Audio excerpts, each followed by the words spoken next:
નમસ્કાર મિત્રો, સ્વાગત છે તમારું આપણી સૌની સૈયારી યુટ્યુબ ચેનલ એજ્યુકેશન ટ્રેન્ડમાં। તો મિત્રો, છેલ્લા ઘણા સમયથી શાળા અને કોલેજો સંપૂર્ણ રીતે બંધ છે, ત્યારે ધોરણ 10 અને ધોરણ 12ના વિદ્યાર્થીઓ માટે 11 જાન્યુઆરીના રોજ વર્ગો શરૂ કરવામાં આવ્યા છે। તો મિત્રો, હવે ધોરણ 1 થી 8ના વિદ્યાર્થીઓ માટે તેમજ ધોરણ 9 અને ધોરણ 11ના વિદ્યાર્થીઓ માટે શાળાઓ ક્યારે ખોલવામાં આવશે તે અંગેની જાહેરાત આજે શિક્ષણ વિભાગ દ્વારા કરવામાં આવી છે।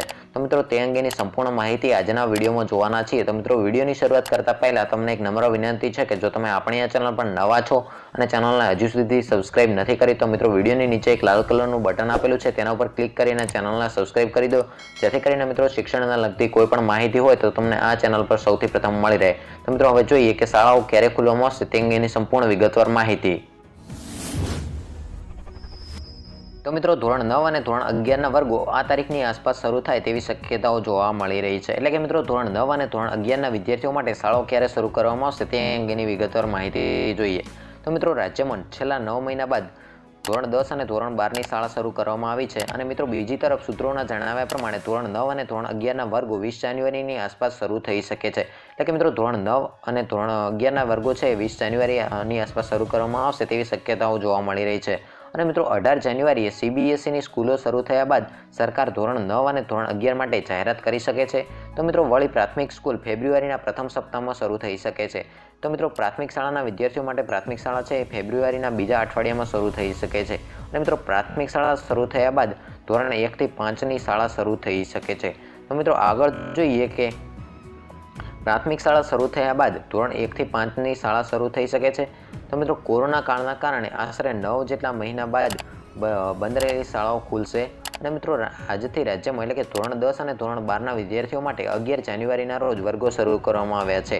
અને મિત્રો, કેન્દ્ર સરકારની કોવિડ ગાઈડલાઈન મુજબ શાળાઓ ખોલવા રાજ્ય સરકાર અને શાળા સંચાલકોએ તૈયાર થયા બાદ આ પ્રકારનો નિર્ણય લેવામાં આવ્યો છે। અને મિત્રો, આ સાથે PG અને UGના છેલ્લા વર્ષનું શૈક્ષણિક કાર્ય પણ શરૂ થયું છે। અને મિત્રો, કોરોના કાળમાં શાળા કોલેજો બંધ રહેતા વિદ્યાર્થીઓના અભ્યાસક્રમ ઉપર પણ માઠી અસર જોવા મળી છે। તો મિત્રો, શાળા કોલેજો શરૂ કરવામાં આવશે તો અહીંયા કેટલાક નિયમો આપેલા છે અને મહત્વની બાબતો આપેલી છે, જેનું દરેક શાળા કોલેજના શૈક્ષણિક તેમજ બિન શૈક્ષણિક સ્ટાફે અને વિદ્યાર્થીઓએ પાલન કરવાનું રહેશે। તો મિત્રો, સ્કૂલ કોલેજ શરૂ કરતા પહેલા દરેક સંકુલમાં સ્વચ્છતા અને સફાઈ સુવિધા કરવી પડશે અને મિત્રો, વિદ્યાર્થીઓનું તાપમાન થર્મલ ગનથી ચેકિંગ કરવાનું રહેશે અને સેનિટાઈઝર તેમજ હાથ ધોવા માટે સાબુની વ્યવસ્થા સુનિશ્ચિત કરવાની રહેશે। આ ઉપરાંત મિત્રો, વર્ગખંડોમાં અને શાળા કોલેજ સંકુલમાં સોશિયલ ડિસ્ટન્સ જાળવવું ફરજિયાત છે।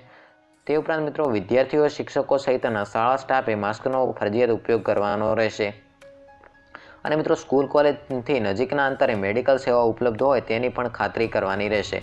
અને મિત્રો, ઓનલાઈન એજ્યુકેશન વ્યવસ્થા યથાવત રાખવી પડશે તેમજ સ્કૂલમાં વિદ્યાર્થીની હાજરી ફરજિયાત છે નહીં, એટલે કે દરેક વિદ્યાર્થીઓએ શાળાએ જવું ફરજિયાત છે નહીં। મિત્રો, શાળાએ વિદ્યાર્થીઓની મરજી મુજબ વિદ્યાર્થીઓ જઈ શકે છે અને જે વિદ્યાર્થીઓએ શાળાએ જવા ઈચ્છતા હોય તે વિદ્યાર્થીઓએ તેમના વાલીનું સંમતિપત્રક તેમની શાળાઓમાં જમા કરાવવાનું રહેશે। તો મિત્રો, કોરોના કાળના કારણે ઘણા સમયથી બંધ રહેલી શાળાઓના લીધે વિદ્યાર્થીઓના અભ્યાસક્રમ ઉપર પણ માઠી અસર જોવા મળી છે। તો મિત્રો, શાળા કોલેજો બંધ રહેતા વિદ્યાર્થીઓના અભ્યાસક્રમ ઉપર એટલે કે અભ્યાસક્રમ ચલાવવામાં ના આવ્યો હોવાના કારણે ઓનલાઈન અભ્યાસના કારણે પણ વિદ્યાર્થીઓના અભ્યાસક્રમ ઉપર માઠી અસર જોવા મળી હતી। જોકે ઓનલાઈન શિક્ષણ તો ચાલી જ રહ્યું હતું, પરંતુ શાળા શરૂ કરતા પહેલા વિવિધ મહાનગરોમાં આવેલી શાળાઓમાં સેનેટાઈઝરની કામગીરી શરૂ કરવામાં આવી હતી અને મિત્રો, સરકારની ગાઈડલાઈન મુજબ સોશિયલ ડિસ્ટન્સ સાથે બાળકોને શાળામાં પ્રવેશ આપવામાં આવી રહ્યો છે અને મિત્રો, શાળાએ આવનાર વિદ્યાર્થીઓ મોઢે માસ્ક ફરજિયાત બાંધવાનું રહેશે। તો મિત્રો, આ જે શાળા અંગે ખોલવા અંગેની જે ગાઈડલાઈન છે તેનું પાલન કરવાનું રહેશે। તો મિત્રો, આ રીતે ફેબ્રુઆરી તેમજ જાન્યુઆરીના જે તારીખો મુજબ શાળાઓ ખોલવામાં આવશે। તો મિત્રો, આ હતી ધોરણ 9 અને ધોરણ 11ના વિદ્યાર્થીઓ માટે તેમજ પ્રાથમિક શાળાના વિદ્યાર્થીઓ માટે શાળા ખોલવા અંગેની સંપૂર્ણ વિગતવાર માહિતી। ચેનલ સાથે જોડાયેલા રહેજો, જેથી કરીને જ્યારે પણ ઓફિશિયલી જાહેરાત આવશે ત્યારે તમને વિડીયોના માધ્યમથી જાણ કરવામાં આવશે। તો મિત્રો, ફરી મળીશું નવા વિડીયોમાં નવી માહિતી સાથે। જય હિન્દ, જય ભારત।